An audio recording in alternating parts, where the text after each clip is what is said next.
Good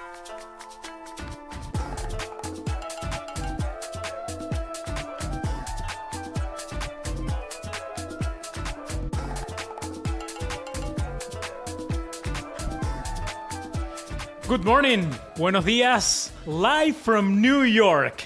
This is First Touch 26. I'm clearly not Susanna Fuller. I'm very handsome, but I'm not her. So apologies to anyone that is tuning in live right now and later during the day. But somebody made the decision to make me host, which is pretty fun because I get to do it for the next hour with my GOAT, Matt Doyle. How are you, Matt? I'm doing good, dude. How are you? Are you comfortable already in the big chair? Because let's face it, Susanna, big shoes to fill. Big shoes to fill. We're talking about the best female host in soccer USA. But I have the easiest job in the world right now. For an hour, I'm just going to ask you questions and listen. That's pretty easy, dude. Stop. That's pretty easy. So we're going to change a little bit. We normally start, or Susanna used to start all the shows with three big things. I wanted to change it up a little bit today. Okay. And we're going to do three statements that I'm going to give to you, and you're going to buy it or sell it. We good? I buy that. You buy that? Yeah. Okay, good start. Yeah. Good start. So why don't we start with number one? We got to remember that now all 48 teams already played. So we kind of have an idea of what we're going to see moving on. Of course, we had some results that are still like, we don't know what this team is going. It feels like Spain has not yet joined the tournament, even though they've played. Yeah. Exactly, but we have an idea what we're going to face moving on. So are you ready for statement number one? Let's do it. This is basically this team against the field. France is the prohibited favorite. Buy it or sell it? I'm going to sell that. I will say that France are obviously in that first group, right? We've been saying it all along, France, Spain, Argentina, maybe not in that order. And they did nothing. Well, the first 45 minutes, they weren't great, but they did nothing in that second half to disabuse me that they are amongst the favorites. But I still need to see them, do this against the best teams in the world. Because we saw, 4 years ago, they got to the finals and they lost to Argentina. 2 years ago in the Euros, they got to the semifinals and they lost to Spain. Last year in the Nations League, did they lose to Portugal or Spain in the semifinals? We lost to one of them. I forget who it was. So we know that France obviously could win this. You could even say of that three-team group, they are the slight favorites. I wouldn't really argue against that, but prohibitive, no. I don't think anybody's a prohibitive favorite at this. Would you take them over the field? Yes. Wow. Well, all right, walk me through that.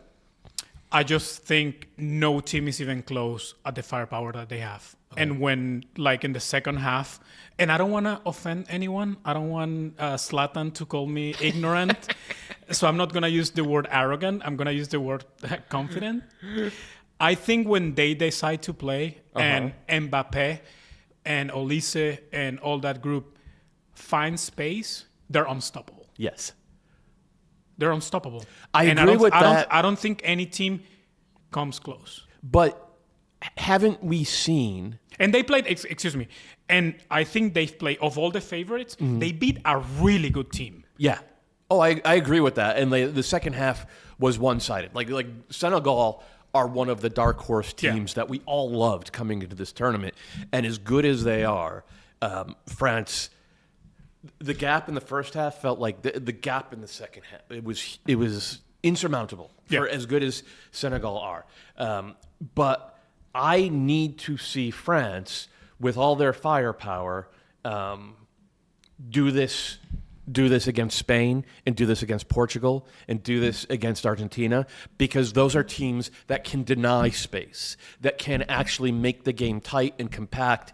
And as good as much firepower as they have, the French are better in the open field than they are in tight spaces. Yeah. Now, with Olise leveling up, right, and becoming not just this dynamic wide attacker, but actually the brains of the entire attack. Maybe he's the skeleton key who makes it all fit together. And if that happens, by the end of the group stage, we're having this conversation, and I'm on board with you saying, yeah, France is prohibitive favorites. But we're not there yet. I need to see it more. I need to see it against even better competition. Who would you take right now if you had to pick? Like, you have to pick. If I have to pick, Argentina was really freaking good, man. Argentina have not lost a knockout game in any tournament they've entered since 2019. Correct. Yeah. I never bet against Messi. I would still pick Spain. I think Spain's the best team in the world.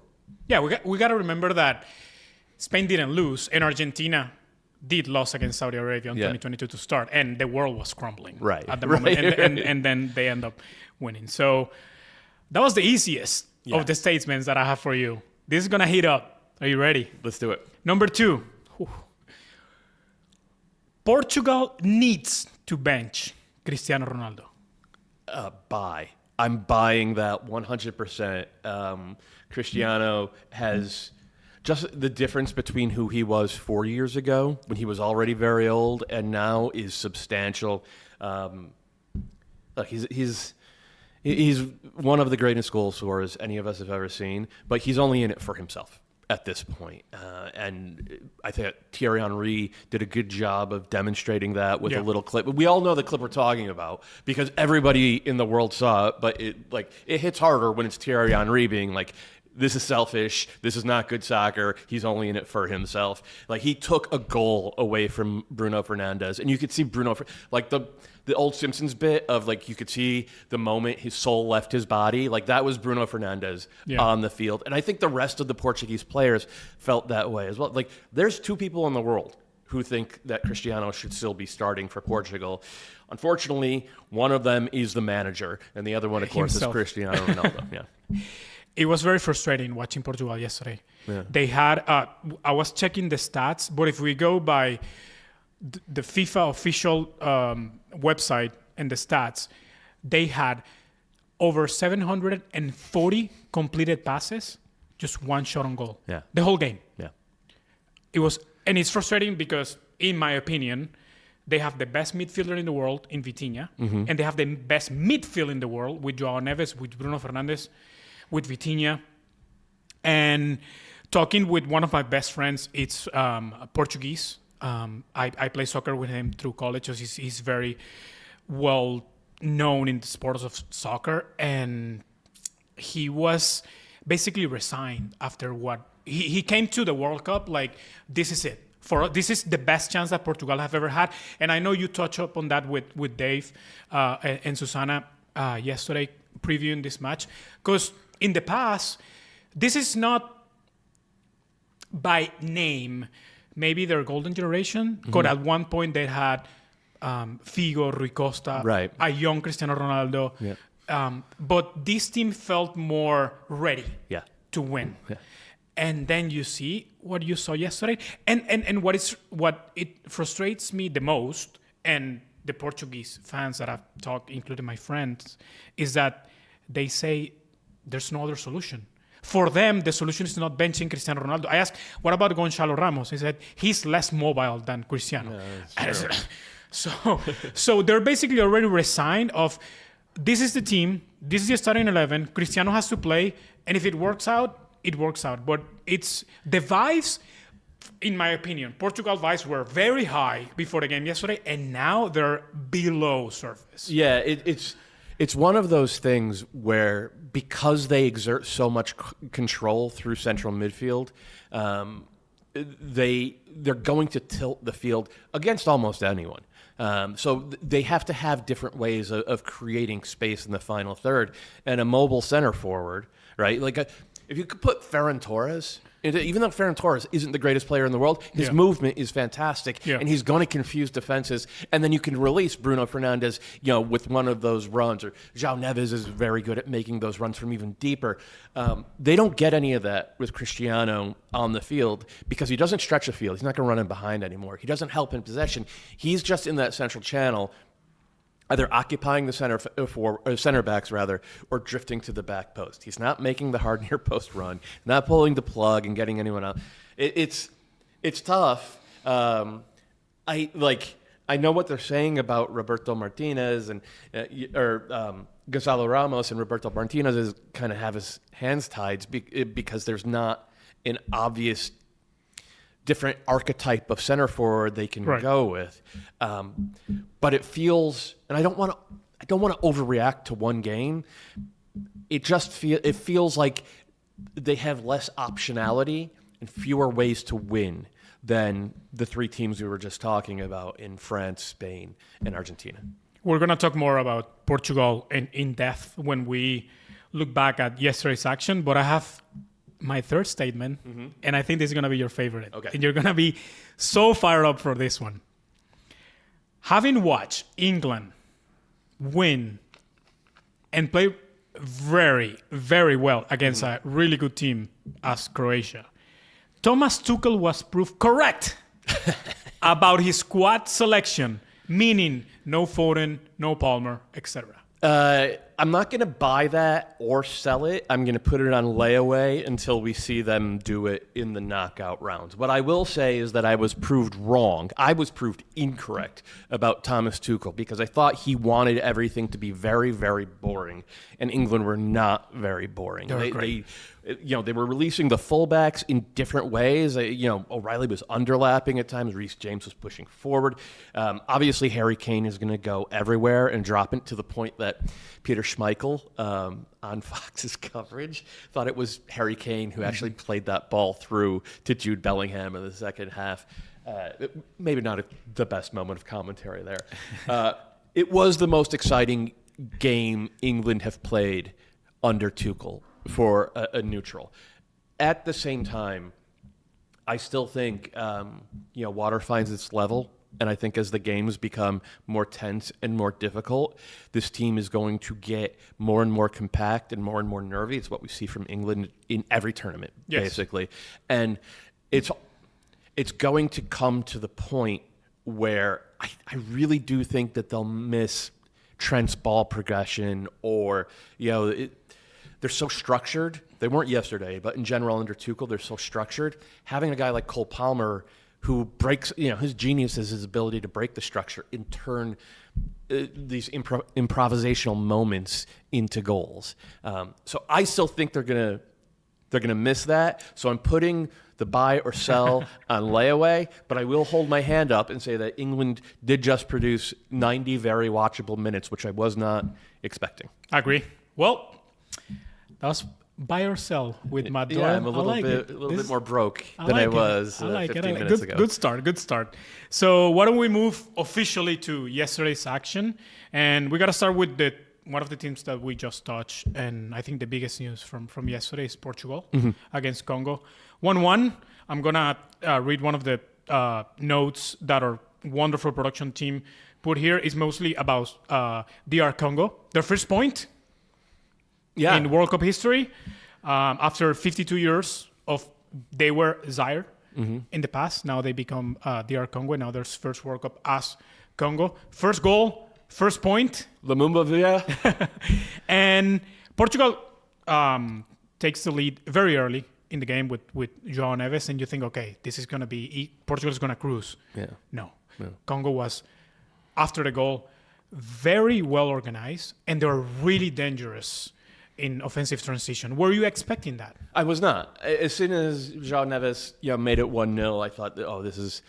we've been talking the entire tournament about how the minnows have really fought and given the big teams up to and including, obviously, Cabo Verde, really held their own against the big teams. And I thought, this might be the one that kind of bursts that bubble because they were down so early and Portugal have so many weapons. But like you said, they were super organized. They were relentless in terms of closing down angles and taking away passing and running lanes. I thought their tracking, especially from those outside-in runs, it took off Bernardo Silva at the half because he was useless because they were doing such a good job shadowing him. Bernardo Silva, that 2 hours before the game was announced as a new Real Madrid player. Not great timing. Yeah, not the best moment right there if you're a Real Madrid fan.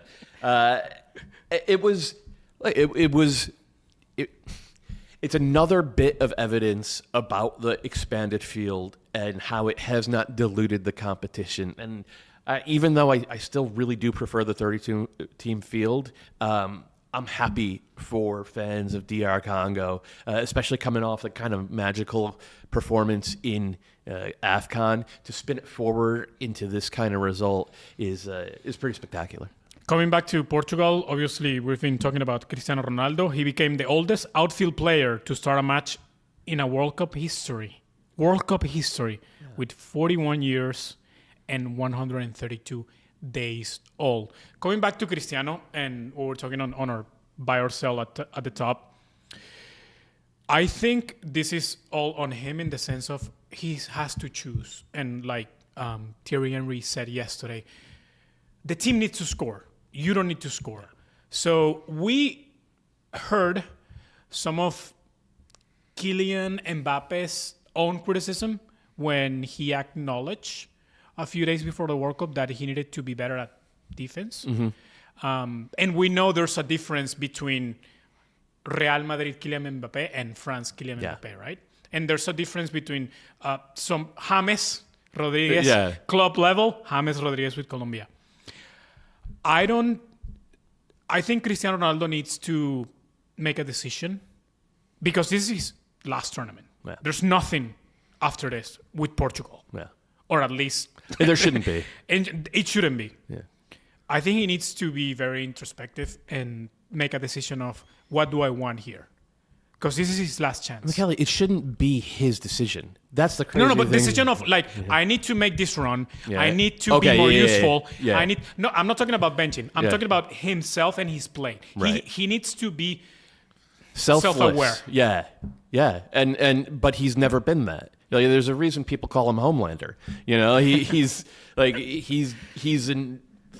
He's a symbol of the selfish goal scorer. And to be fair, he's been great at it and won a lot of stuff. But look, man, like to me, this is more on Roberto Martinez at this point. Like he's got to be the head coach. And I don't love Rafael Leao, but with his mobility, maybe you put him as kind of a false nine in that Ferran Torres. He has done that for Milan. Yeah. So there are options. This was a warning shot for this team, which I still do think can win this tournament. But they obviously have some stuff to figure out. And having Ronaldo off the bench for tactics free zone time is maybe not the worst idea in the world. So you're Roberto Martinez. You're not gonna bench Cristiano Ronaldo. What would you, if you sit down with him, what would you tell him, or ask? I would say I'm going to bench you. I'm going to say you have to be ready to play the final 25, 30 minutes of the game. No. I don't think there's anybody in the world, there's no argument in the world that he makes them better in this caliber of game for 90 minutes. Once the game devolves, right? Once the other team has become a little bit ragged by chasing for 65, 70 minutes, then he will find his goals. And I mean, he's a big boy. He's got to accept that. I think that this coming game should be useful for Roberto Martinez to try something different at the beginning. Because, one, the format, it's not so much in the sense of if you lose the next game, which I don't think they're going to lose, even with Cristiano Ronaldo, Gonzalo Ramos on the starting 11, you're not going to get knocked out, right? Right. So you lose basically nothing of trying something new at the beginning. If it's not working out and we see something worse or similar, you put Cristiano at half and be done with it. Yeah. Now, is it going to be his ego? How he's going to take it? That's the problem. That is a big one. That's the problem with him, Yeah. And if you're going to get a worse Cristiano Ronaldo on the second half, and I'm talking about like mentally or he could infect the locker room. Yeah, exactly. And that is the worry when you have a player like this, and we see it across sports. Dudes do not want to come off the bench. Guys who have spent their entire career starting, much worse players than Cristiano Ronaldo, have bristled at the idea of being a super sub. But there comes a time where, for the best of the team, you have to do that. And if you're not willing to do that, then you don't get off the bench. Difficult choice for Roberto Martinez on Portugal's next game. And I'm sure it's burning Cristiano Ronaldo that he had that performance the day after Messi scores a hat trick. And after Haaland brace and Mbappe brace, everybody was expecting that. And I'm, of course, sure he's aware of that. And if he doesn't read it or listens to it, people around him brings, hey, Messi scored a hat trick. What are you going to do? Moving on, and another team that we talk and touch on at the top, England, an emphatic win against obviously a very good Croatia team. Croatia, that leveled up the score on the last play of the first half with the Moose, the third player in Major League Soccer history that scores a goal in the World Cup as an active Major League Soccer player. I think we're in the camp of, and you, I know Gas is on it. I wanted Musa to be in consideration for the MVP last year on MLS. Mm-hmm. So that tells you how much I love Peter Musa. I think he's the best number 9 in Major League Soccer. And starting that game, scoring against England, I think a few more millions are gonna hit that FC Dallas bank account when this is all said and done. But we can talk more about Musa. But first, back to England. We weren't expecting this from England. You were expecting, you mentioned something more boring, more pragmatic. Yeah.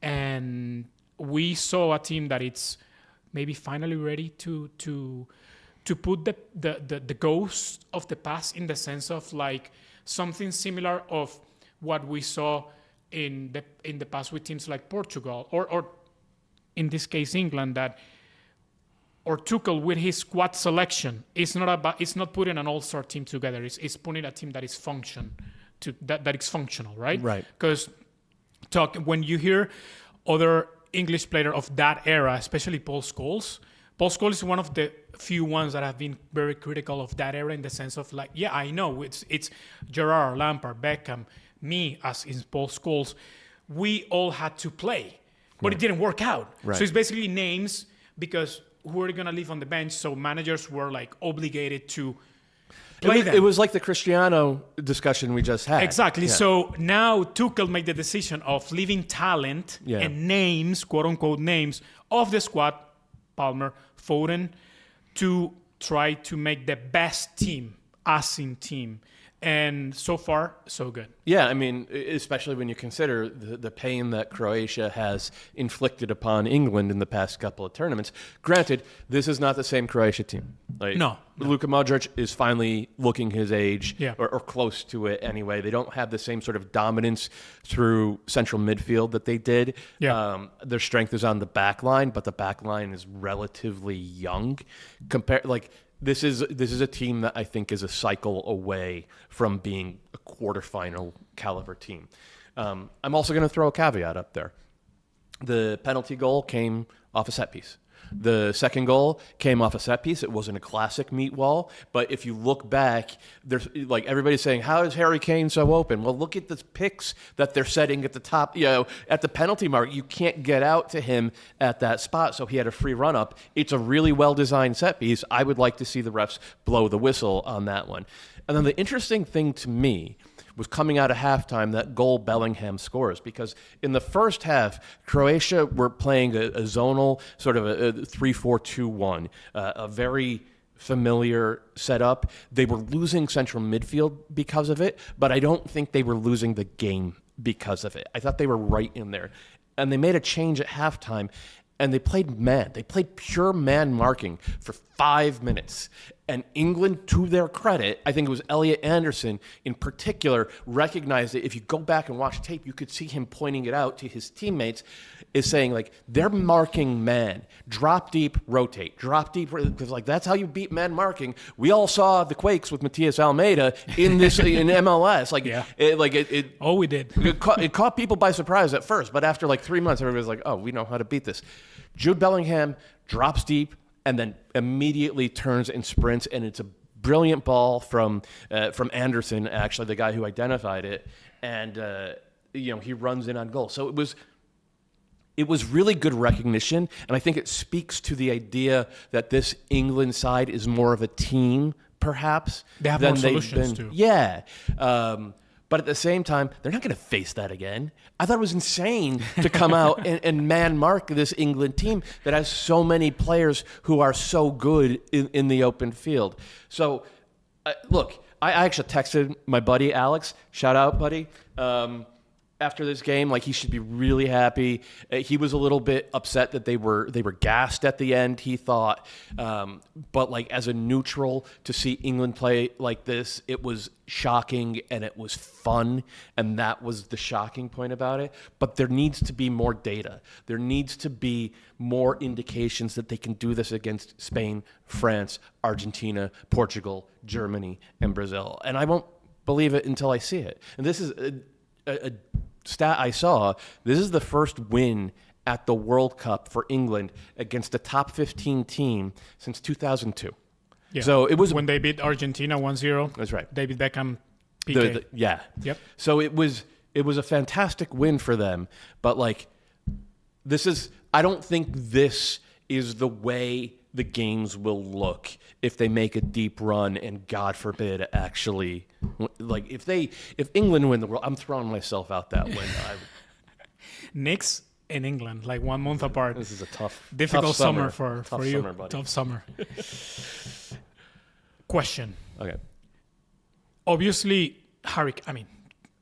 before the question, I just want to say Harry Kane, just unbelievable. 85 goals in 112 games with England. Yeah. It's just absurd. I'm saying it, and it doesn't feel real. 85 goals in 112 games with England. That's absurd. And like you say, I think I agree with you that he's the best number 9 in the planet. So my question is, like, unlike other teams, and this England team, like you said, feels different, are they less Kane dependent? So I think that they're going to end up being more Kane dependent. I really do, though. When things get tight. Yeah. Yeah. Because they have other really good players on this team, very obviously. I thought, like I said, Anderson was a standout yesterday. They are maybe the best team on restarts in the entire tournament, and that can matter a lot. But in terms of open play, he's the one who makes magic, right? There's nobody else in this squad that I can really think of.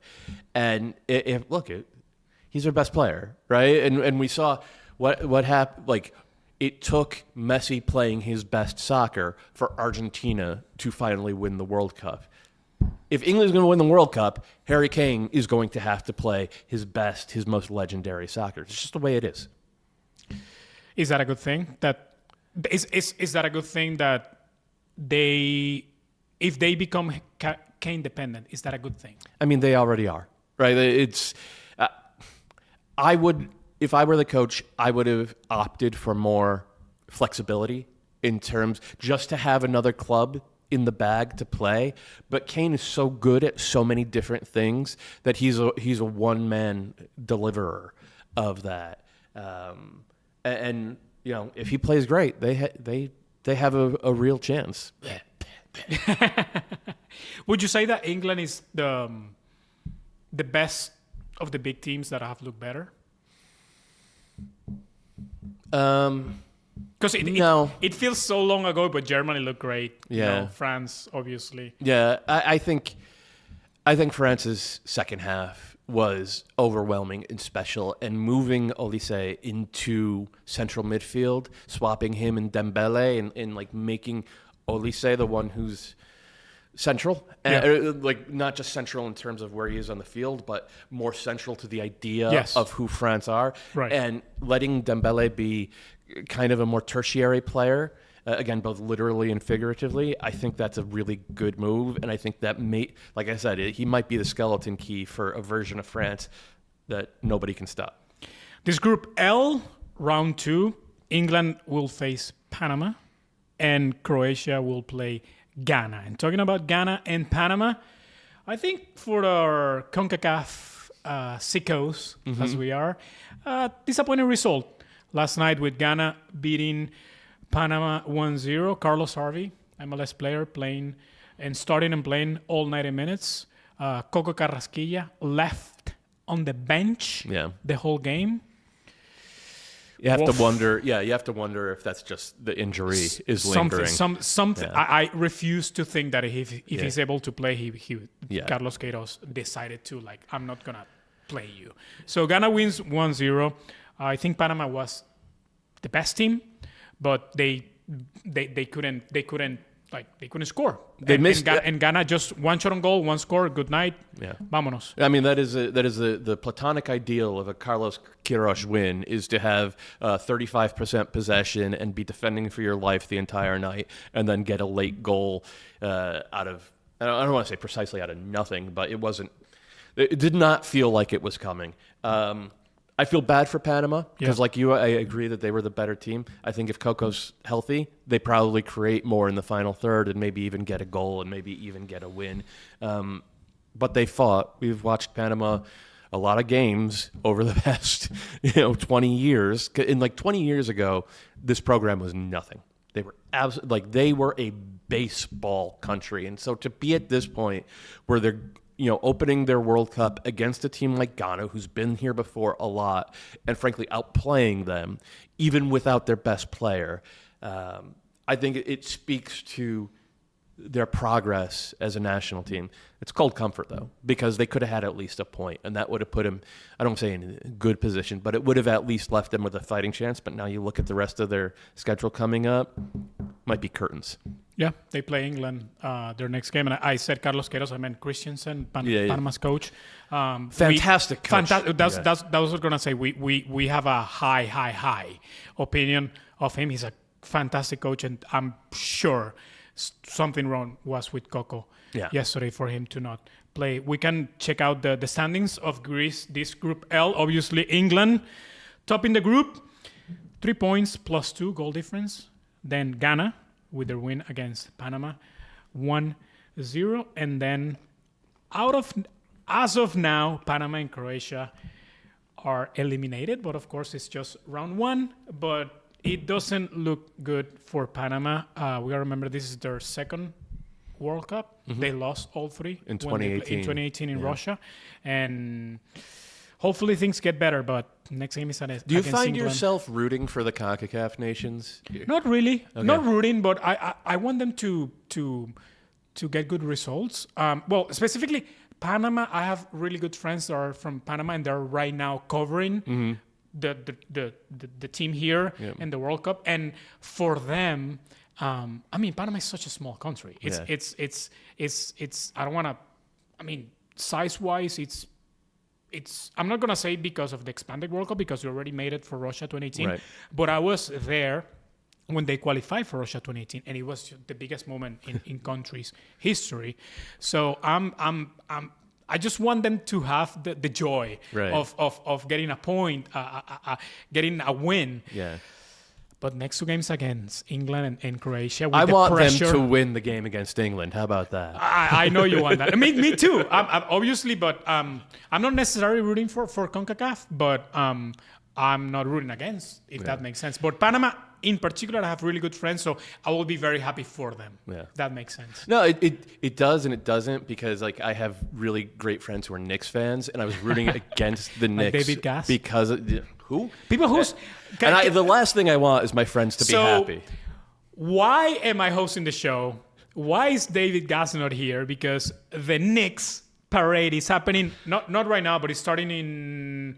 An hour? Or 55 minutes? He's been there for 4 hours, I think. People camp in the streets since last night for Knicks Parade today in New York City, South Manhattan. So that's why David Gass is... Lower Manhattan is full. Close. Don't come to New York today. Don't go to Lower Manhattan. The police, I got a notification on my phone saying, don't go south of, I think it was Houston. At 7:28 a.m., they close all access because they were already filled. So it's going to be I've been here for Yankees parades. I've been here for Giants parades. I've never been here for a Rangers parade. But, I've never seen anything like this. It's the Knicks city. Yes. So congratulations to all Knicks fans except for Tom Bogert and David Gass. Lo siento. Moving on, the last game Uzbekistan against Colombia. One of my dearest teams. Shout out Colombian women's. Do you know about the Colombian women? No. Matt? They're beautiful and great and all the good things in the world. But what I will not give Colombia are the arepas. Venezuelan arepas superior to the Colombian arepas. That's like a civil war. Is that like discussion. a jollof rice thing between Ghana and Nigeria? It's very sensitive. Okay. If you tell a Colombian person that Venezuelan arepas are better, prepare to fight. Okay. It's going to get ugly. So Colombia wins 3-1. Cucho Hernandez came in as a sub and had an assist. The rightful owner of the 2024 MVP MLS award, in my opinion. Two voters here who had him. Shout out Cucho. Colombia looked really well. Yeah. Really, really well. And I was having these conversations. So my love from Colombia comes from because I grew up, one of my best friends was Colombian. So I grew up in the midst of that Colombian team that qualified for the World Cup in 1994. Mm-hmm. In my opinion, that Colombia 92-93 is the best national team of all time. It didn't...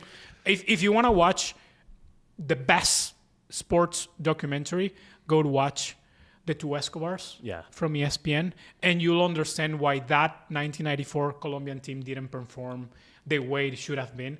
But that Colombia 1993 team, the qualifier, with peak Valderrama, Asprilla, El Tren Valencia, Leonel Álvarez. It's the best team that I've seen in my life.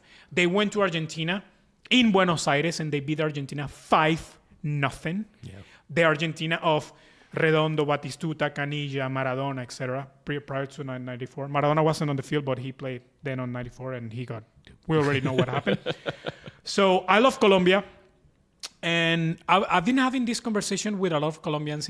We know what James Rodriguez is for his country. When he puts on the Colombian jersey, he's a different player than when he plays with his club. And it's funny because before this World Cup, I've been telling my Colombian friends and all the people that I know, it's like James... And they talk about him as he's God. Oh, he'll be okay. He'll be great. This is James' team. And my question is, shouldn't be Luis Diaz's team? Like we saw last night? Yeah. James was not good last night. No, he wasn't, but he was dangerous, right? And that's the thing that they've done a really good job of building around. There's an incipient threat of James taking one touch to open up the game entirely for Luis Diaz or Luis Suarez or John Arias or one of the fullbacks on the overlap. And just having him out there in that situation, I think makes Diaz, who's arguably the best winger in the world, makes him even better. And I think those things, what's nice about watching this Colombia team is those things work in synergy, right? And Diaz is such a special player because he's willing to let that be. He doesn't need it all to be about him, and he trusts the game, and he trusts his teammates in a way where he performs at his best, and it just becomes this sort of amplification, right? Where my best attributes amplify your best attributes. Right. And it just keeps going like that. And what's fun about this Colombia team and why I love rooting for them, like they're the team I want to see them make a huge run in this tournament. I love the way they play because they still remind me of that Colombia team from 30 years ago. And I'll tell you this, my first experience watching soccer, well, it was 96 or 86 World Cup. But the first time I really watched it was 87 Copa America, which of course was Valderrama's real debut and Valderrama is still in a way my favorite player of all time because of that. Your favorite player when you're 10 ends up being your favorite player of all time. And they still have that spirit. They still play in a way, whereas like Brazil have kind of lost their spirit of the 80s and the beautiful game, the Jogo Bonito, that you don't really see in this group. Colombia still have it, and I want to see that freedom, the way they play, be rewarded. I think this Colombian team is a better team than even the Colombian team that made the final in Copa America 2024, they have more options. Like they were very, very, very dependent, for example, of what Richard Rios did on the midfield during that Copa America run. But I think right now that Jefferson Lerma, being that player at midfield, a healthy Jefferson Lerma, it's a much better option. And that's why, for example, Richard Rios, it's on the bench. But having Richard Rios from the bench, that tells you all the options and the depth that this team has. And it's more, not just on midfield. Now, you have a better Luis Diaz than that Luis Diaz has scored a bunch on Copa America. And like you said, this is a less James-dependent team, which, again, for me, it needs to be the way that this Colombian team is going to transcend. I mean, Colombia was the best team of Copa America 2024. They lost the final against Argentina, but they were the best team. During that tournament, I was still with Univision in TUDN, so I was covering the USMNT. But as soon as the USMNT got eliminated, I got sent to cover Colombia. So I was there when they beat Panama in the quarterfinal game in Arizona. One of the best atmospheres I've ever had. Believe it. When that team and that fan base, it's roaring. This is a very fun team. Yeah. And we saw, for example, Luis Diaz, because he's not your typical winger. Right. He's going to tuck inside. in. The first goal of the game is he's coming inside. It's a broken play, but he ended up being playing on the final third, mostly as a 10, and he just plays the ball perfectly for Daniel Munoz and the run that the right back makes. Beautiful goal. Yeah. Beautiful goal just before halftime, so that calmed the nerves a little bit. So I think this team is going to keep getting better, and I really like Colombia to make a deep run. Yeah. And I said it, I think, on yesterday's show. If a month from now we're talking about this Colombia team in the semifinals, that wouldn't shock me at all. And I got to tell you, I think there would be some parties in Queens that we would have to head out to. Hey, you're more welcome to go to Stanford. Stanford has a big Colombian community. Really? There's a place that I always stop every morning to get my arepas fixed and more chicharrón. Have you tried chicharrón before? Oh, of course, Matt? Oh, chicharrón! Oh my God. See, my part in New York is more Ecuadorian and Guatemalan. So I went to the Colombian bar last night, and it was filled up, but like the Colombian bar was more full for the Ecuador game than it was for the Colombia game. So in Stanford, it's a small downtown, and there are basically like two Colombian places, a block from each other. Yeah. Last night, you felt you were in Cartagena or something during the game, and after the game, it was. You baila? Baila? I'm a terrible dancer, but I'll if a beautiful Colombian lady wants to take me out for a dance, I wouldn't say no, Matt. So let's see the standings from Group K and wrap up what was yesterday's action. Obviously, Colombia with the big win, 3 points. Then Congo and Portugal with 1, and Uzbekistan 0 goals. Do you foresee a scenario where Colombia beats Portugal and Portugal doesn't go through? No.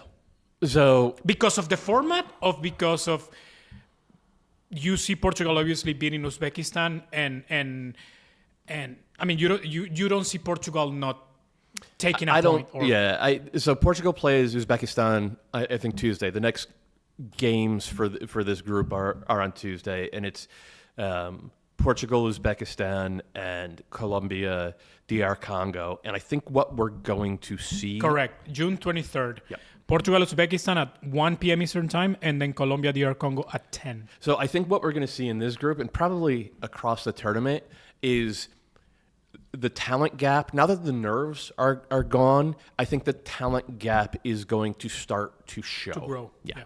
And I think that... I do think that Portugal will get it done against Uzbekistan. Like, honestly, we talked a lot about Ronaldo. Even if Ronaldo starts, I think they're going to win that game. Uzbekistan put up a good fight against Colombia, but they were a little bit open.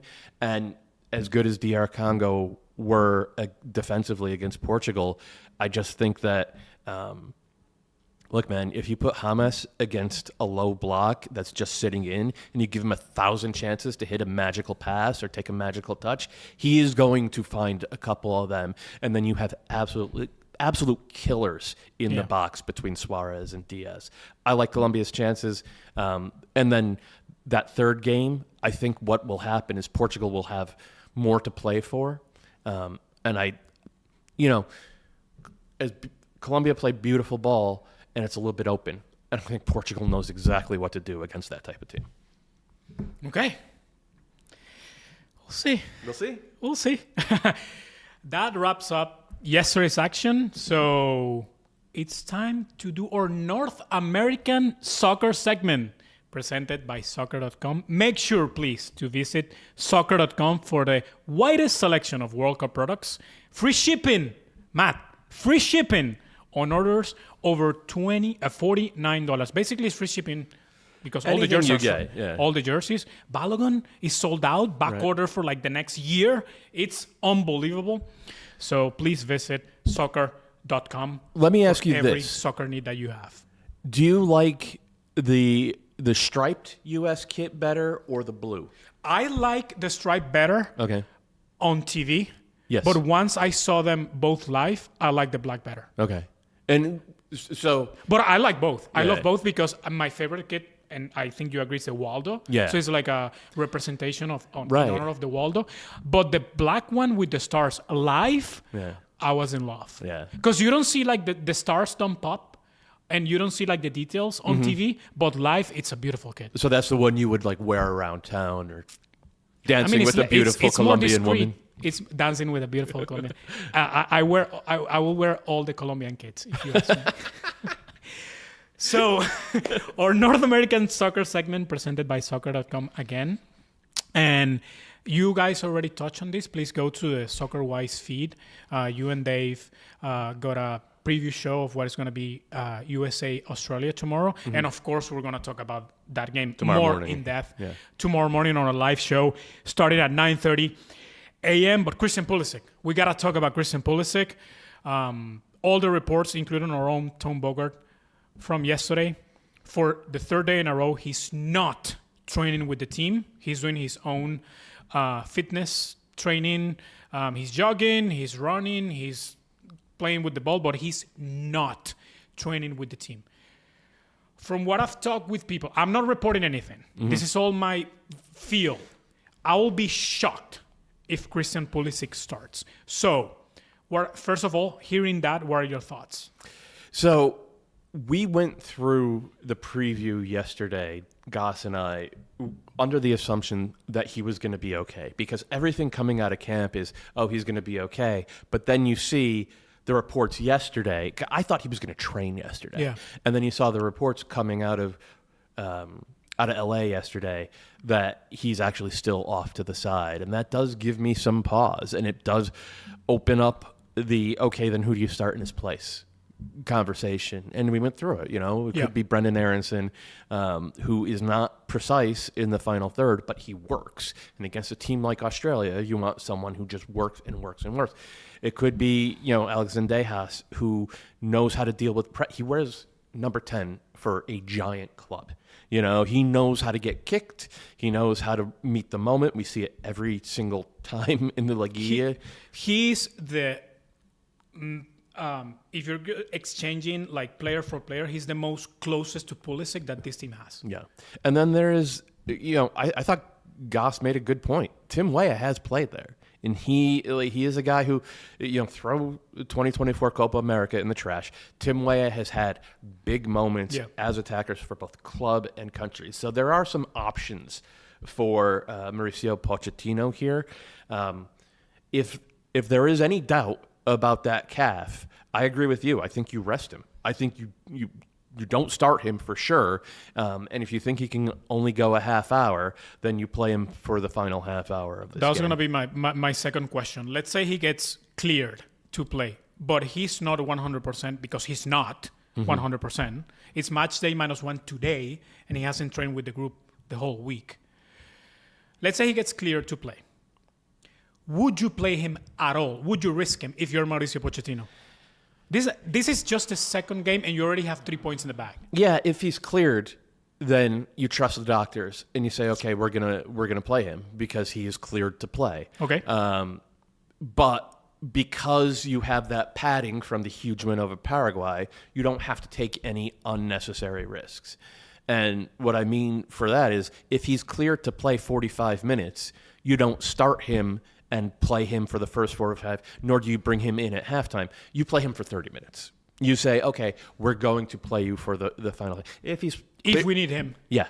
If we need him for the last 30 and like even if you don't need him, I think you play him for the last 10 or 15, provided he's cleared, because you don't want him to have 2 weeks of rust on him heading into the Turkey game. Win or lose, you want him to play in that game against Turkey because you want these guys to be in a rhythm, and there's so much time in between these group stage games. So there's a lot of stuff you have to juggle as head coach. Mauricio Pochettino and his staff have to figure out a lot of stuff because the format is different.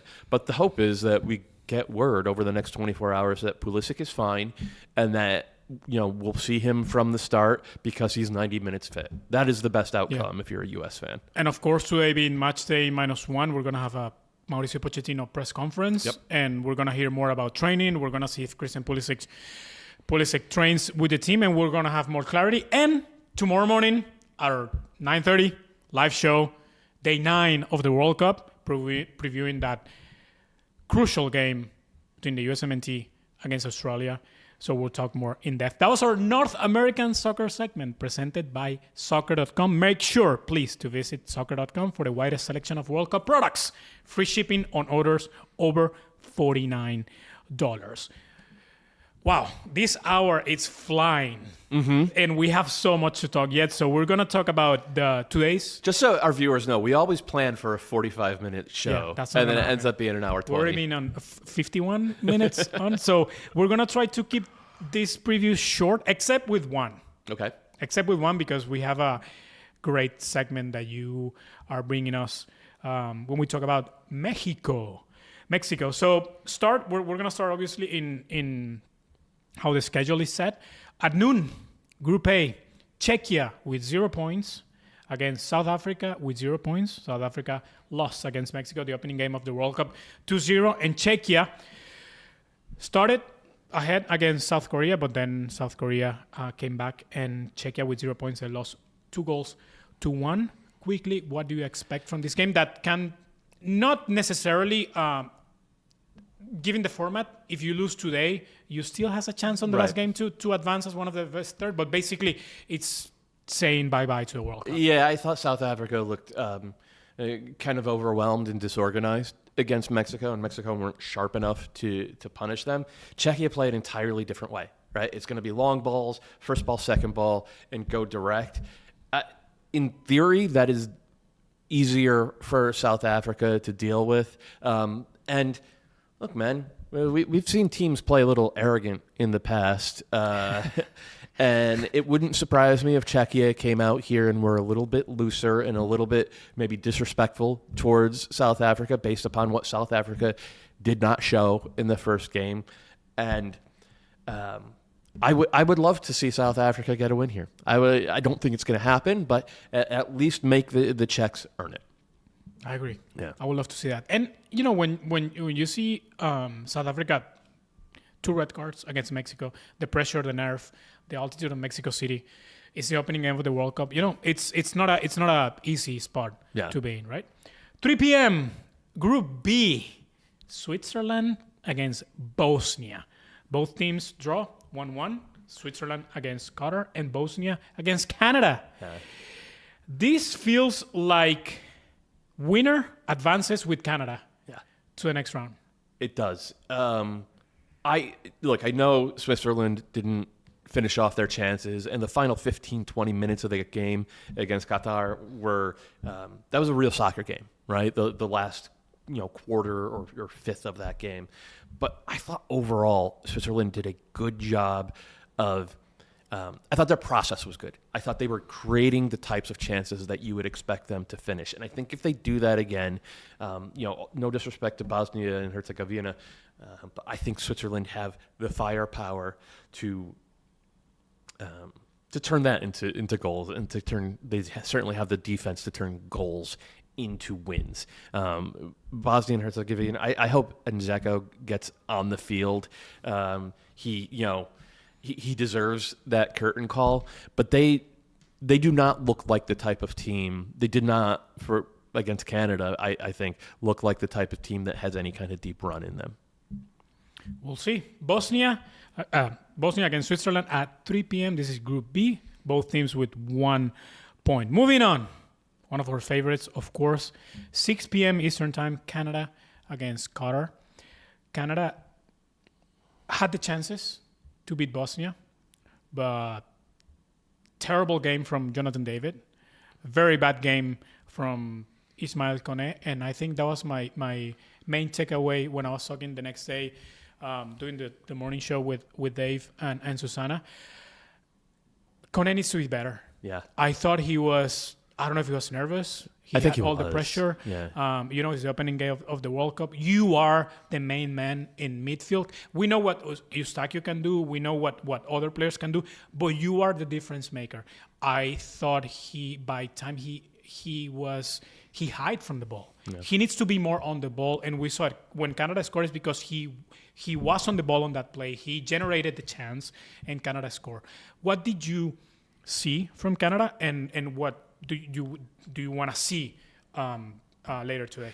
A nervous first hour and a desperate last half hour. And they ended up getting the point, and you could argue they even deserved more because that last half hour, they were so good. They need to find a way to bottle that urgency and the ability to turn the game sort of downhill, which Kone is so good at. And like you said, he was kind of hiding and didn't do that.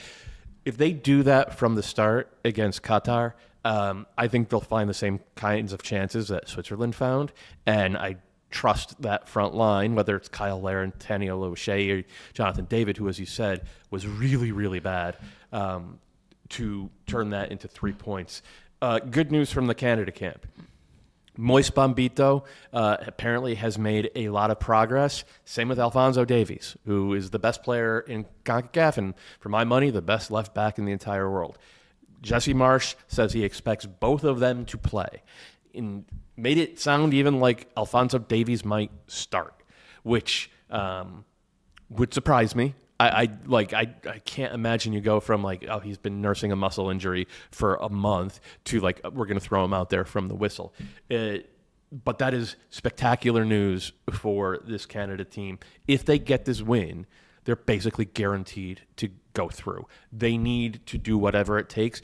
To me, if those guys can play 45 minutes, you bring them on at halftime, right? You win that second half. You trust the guys who I thought did okay against Bosnia and Herzegovina to get you to the break, hopefully with a lead, and then your big guns come in and put it away. I know you have some hot takes with Canada's forward selection between Kyle Larin and Daniel O'Shea. Would you make some changes? Will you start Larin? No. And I say that as a UConn guy. I thought Larin was great to have off the bench. And Tani has not found chemistry with Jonathan David yet, and he has not quite found his stride yet. But the talent differential between those two guys and Qatar's back line is huge. And like I was saying, I think in the second group stage games, the talent differential across this tournament is going to start to show. So trust your best players, and if they're not getting it done, you still have a great option like Kyle Larin, an experienced World Cup goal scorer, Big East Player of the Year, Kyle Larin, to bring off the bench. Canada-Qatar, 6 p.m. Eastern Time. Honestly, I will be shocked if Canada doesn't win this game. Oh, it's a disaster if Canada doesn't win this game. It is a disaster. Against probably the weakest or one of the weakest teams in World Cup. I don't care the point that Qatar got against Switzerland. And Canada with us at home, with now, like you said, beating the nerves of that first half against Bosnia. Canada needs and will win this game. Lastly, 9 p.m. Eastern Time, Mexico against South Korea. But before we talk more about this game, we have our first touch tactics board presented by Football Manager 26. Matt Doyle, what do you have for us today? I have something that you and I agree on. Edson Álvarez should start at center back for Mexico. Say it louder. Elevates them on both sides of the ball. I think he should start even if they have like complete roster availability. Obviously, in this one, they do not because of the Cesar Montes red card. To me, it's plug and play. He makes everything better. Let's see.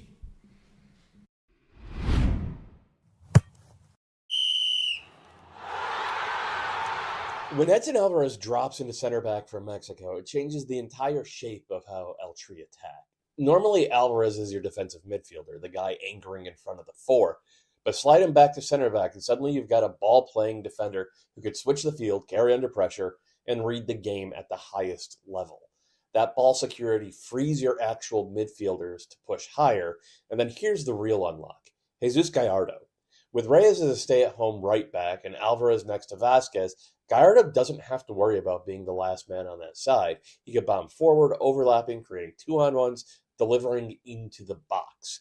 Mexico essentially gains a free attacking runner down the left just by shifting Álvarez 8 yards deeper. And that can provide them some of the dynamism they were missing against South Africa in the first game of the group stage. Mexico has spent this entire Aguirre era looking for an identity. Gallardo flying forward, Álvarez commanding from the back, might finally be it.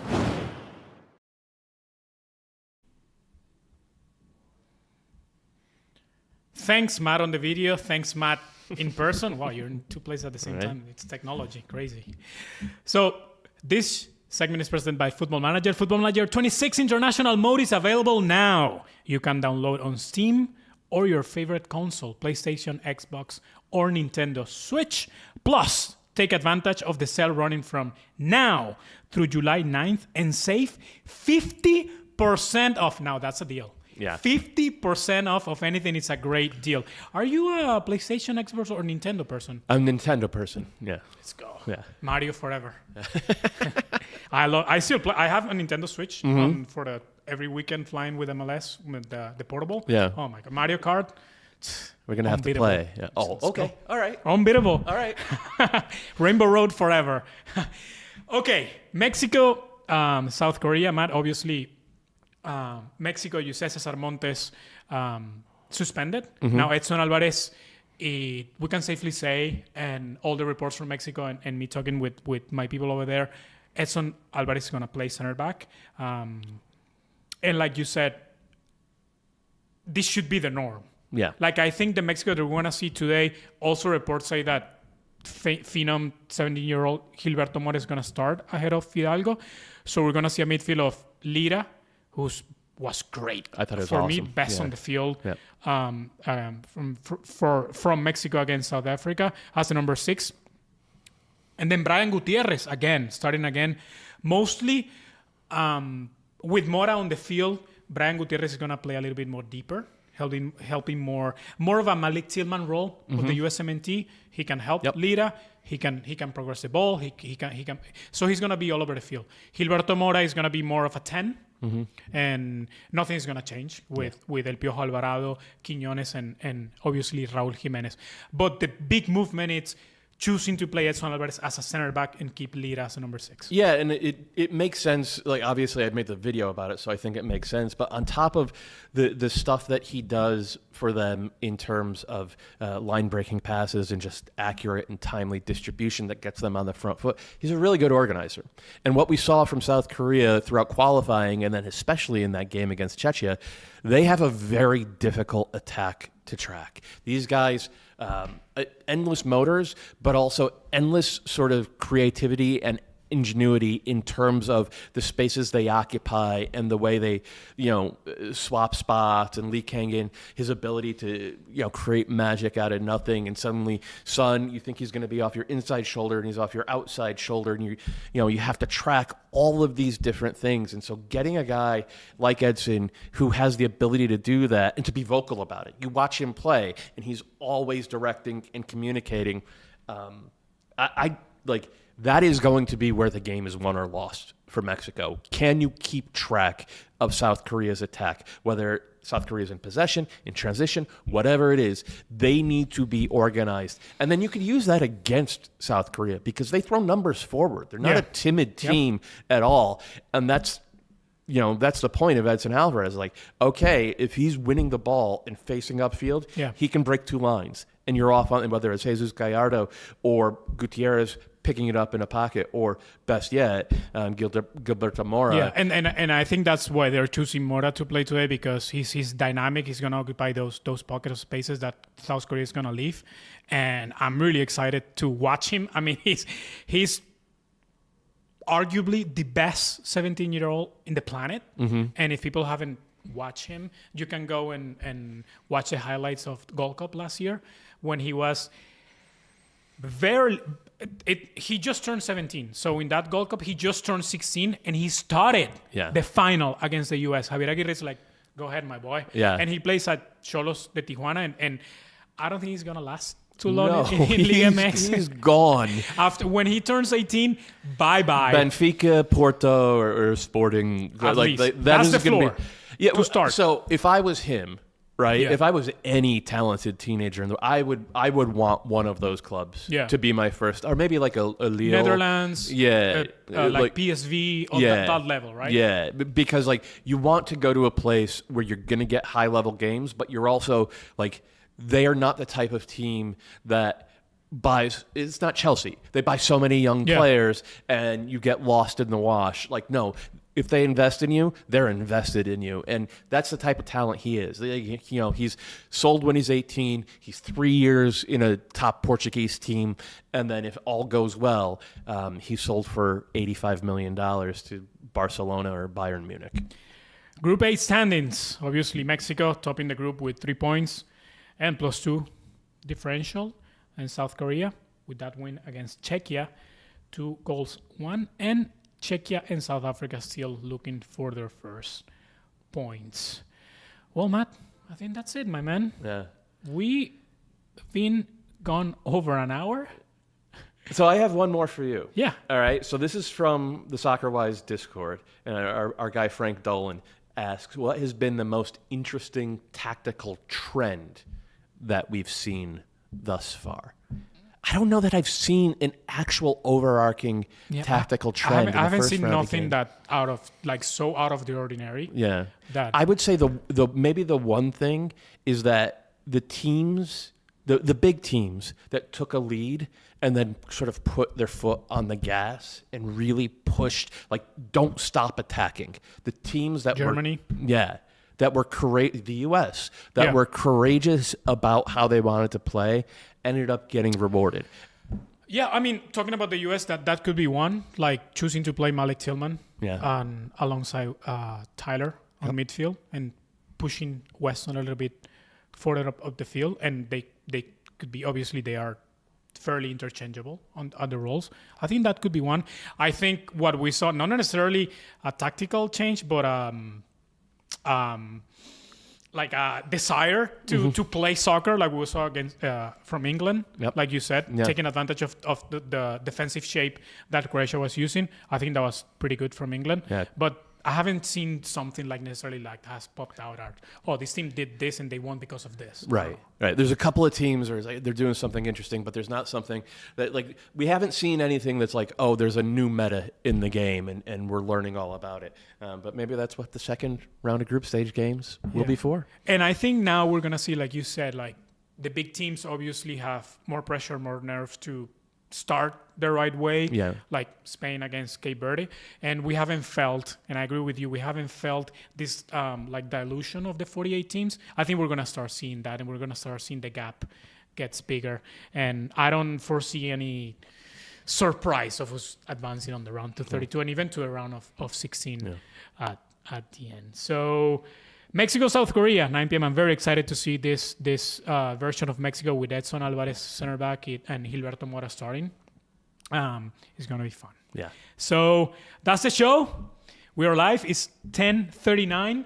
The New York Knicks parade hasn't even started, and the city's already dove into chaos. So it's going to be an interesting morning in New York City. And if you haven't already listened to it, you guys yesterday taped on the US Soccer Wise feed, the podcast, and of course on the YouTube feed, the preview, you and David Gass of the USA against Australia. Tomorrow we're going to deep more into it, knowing more what's going to happen with Christian Pulisic today in training and what Pochettino has to say on the press conference. I will be shocked if that's not the first question. Oh my God, it's got to be. That it has to be. No so, other changes. Paul Tenorio, Tom Bogert, Jeff Ruder, everyone. Atlas. You know what the first question is. I trust you. Come on. And of course, we'll be back tomorrow, us two, with David Gass. Hopefully, if he doesn't get swallowed by the parade. Today, 9:30 a.m. with the all of today's action and the preview of tomorrow. The USMNT plays Australia at 3 p.m. Eastern Time. And as soon as the game ends, we'll be back live on the Soccer Wise feed with our post-game show. I want to thank everyone that watched and was with us live. That feed got great numbers and great comments, so it's gonna get even bigger and better because I think this USMNT team is building something special. Don't jinx it. Don't jinx it. No jinx. Where's the wood? Here. Okay. Oh, last questions for you. Okay.